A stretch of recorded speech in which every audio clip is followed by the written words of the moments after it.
Alright, what's going on, everybody? Tonight we are going to be clear coating the new bait. It is the next lure painting video that you guys will be seeing, but I gotta clear coat it. If you saw last night's video, you know that I'm trying out the new Tamco. Well, it's not new, it's new to me.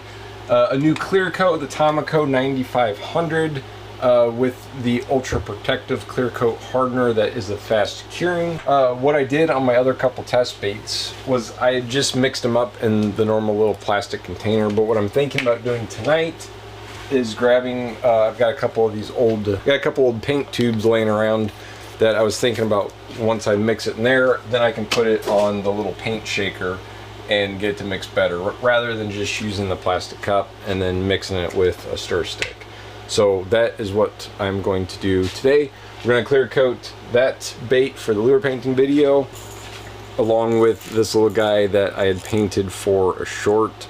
Get that clear coated too, so I can get that video finished as well. So as I mentioned, I'm just now trying out this clear coat. I've never used it before, so what I did was I bought one of the cheaper airbrushes off of Amazon.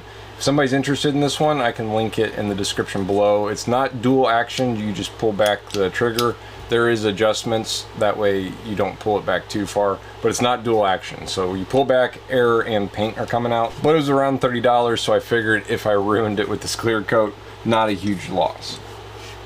So before I get my clear coat mixed up, I'm going to go ahead and reassemble the airbrush because that hardener does cure it extremely fast. So I don't want to have my paint mixed up, or I don't want to have the clear coat mixed up and then be sitting here filling with the airbrush. So I'm going to get the airbrush all ready, and then I think I am going to try that. I'm going to find a tube that has a lid, and we're going to mix it with the paint shaker rather than using a stir stick.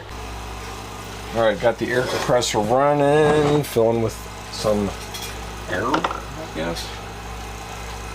I actually think this one's perfect, and this is some old acrylic paint I'd mixed up a while back. So I'm gonna go clean this out really good inside since I don't have running water out in the shop. So I'll be right back. Alright, I got it cleaned out pretty good. Problem is I'm using the little teaspoon to pour the clear coat, or to measure it, because it's a 4-to-1 ratio, and it's gonna be really difficult to pour into that. So I have a different cap from a different bottle that I'm gonna use as a funnel to get it in there so I can shake it. I am going to trim the tip of this off though, that way it doesn't back up at all. There we go, a little funnel.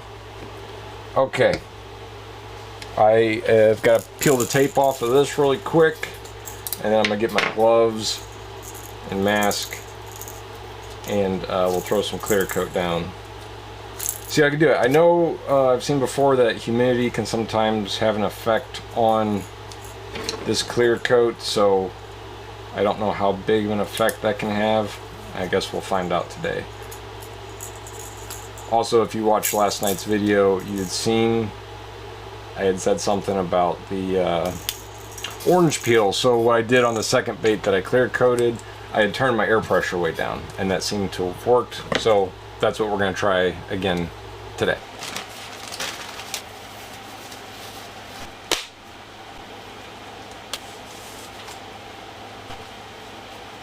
How does it look? Feel good with the beard? Here's a lesson for the young folks out there watching. You can always rebuild a fishing lure, but you can't really rebuild your eyes or your lines. So be smart.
That looks pretty good. I'm gonna go ahead and do the swim bait.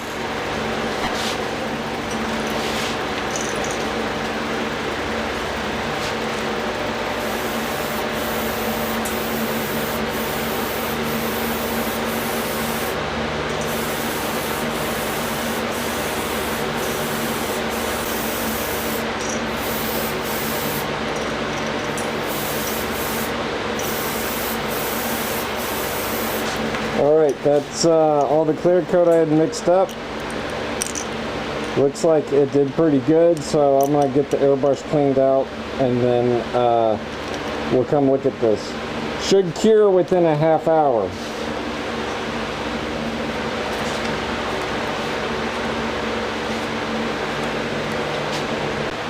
Alright, I'm going to give the shop a few minutes to ventilate and then we'll come back, take a look at the bait. Okay, so it's actually the next day. Yesterday when I went into the house, my toddler was awake from her nap, so I spent the rest of the day playing with Play-Doh. I never quite made it back out into the shop, but clear coat turned out absolutely beautiful, I think, on this bait, and it's as hard as a rock, so that's a plus. A week from today, which I'm filming on Sunday, I'm gonna go crappie fishing with some friends. Now, I have not done much crappie fishing, so my knowledge on color patterns or even how to actually properly fish for crappie is very, very small. I'm more of a bass fisherman. But I do have some micro blanks I just got in from Barlow's Tackle, and some of these guys, which I think you all have seen a couple videos with those before. I'm not exactly sure how we're going to be fishing. I know they said they got everything covered on tackle, but I'm going to do my part and bring some custom painted baits. So I want to show you guys how I prep them. So we'll move over to the table now and prep some baits. Okay, I know I've posted several years ago, I'd posted a video on how I prep my baits. Not much has changed. Except for this one in particular might be a little bit different because of how small it is. A lot of times on normal blanks, kind of like this lip or this crankbait here, I'll lightly sand the lip of the bait if you plan on clear coating the lip as well. I'll lightly sand those and then wipe them off with some rubbing alcohol and then tape them. Now this one's so tiny, I think it's more of a splasher type of bait, or oh yeah, it says micro splasher. That I don't think I'm going to worry about trying to tape the bill, especially the way it's made into the front of the mouth like that. So I think this one I'm just going to sand off the little bit of that nub there from where it was in the mold. And then I always look for the seam. If it's a clean sanded seam, then I don't worry about it, which this one looks like it's pretty good. But if there's ever any deeper grooves, I'll take some, like, I don't know, 800 to 1000 grit sandpaper and just lightly sand it to make it smooth. And that'll also make your clear coat later on look better, because there won't be any grooves. It'll make the final bait look better. So this one in particular, I'm just going to wipe off with some normal rubbing alcohol. So if you're new to bait painting, it's important to not touch the bait once you wipe it off, because our fingers, whether or not you just washed your hands, our fingers have natural oils in them, so the oil will sometimes cause a problem with your paint or your clear coat. So that's why I always wipe these off with some rubbing alcohol, and then I don't touch the bait again until the clear coat is on and dry. So that's why it's important, especially if you're having issues with your paint sticking, or you're getting weird bubbles, or maybe the clear coat in the end. It could be the oils, since oil and paint don't mix very well. So that's why I always wipe them down really well, and then I don't touch them again until the clear coat is on and dry, of course. Now this bait's so tiny that the bigger alligator clamps on the helping hands are a bit unnecessary. I've got some smaller ones from a different project. So sometimes I will I'll hold these smaller ones in the helping hands. A lot going on there, but if that makes sense. So as far as these guys go, that's all the prep work I'm going to be doing. So I'm going to get this painted up for another video. I can give you guys a sneak peek of what it looks like once it's done, and then we'll come back and start working on another bait.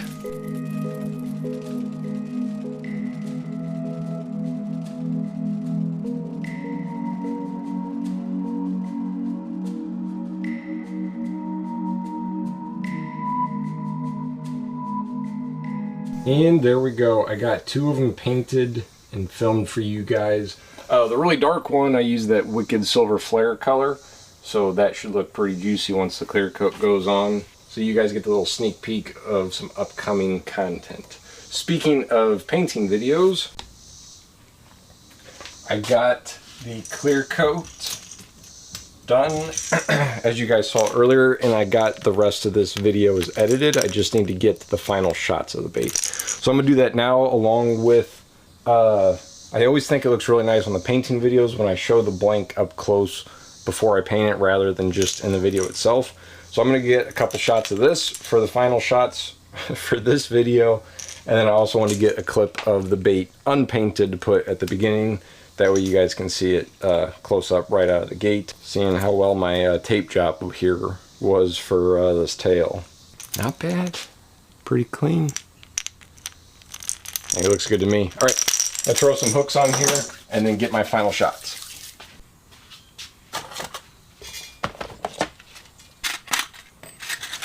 This one says size 4 treble hooks recommended. So that's what I'm putting on there. I tend to like to go a size up, but I don't know if that'll affect how it swims. So we're going to do size 4 on this one, as recommended.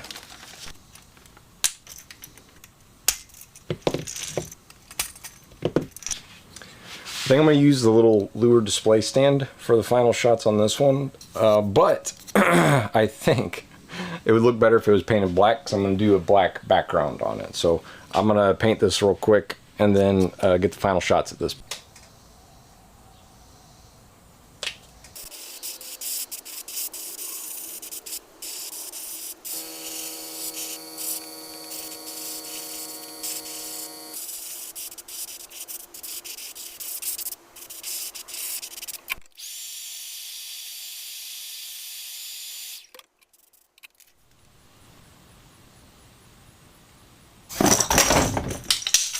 Well, yep, that's one way to do it.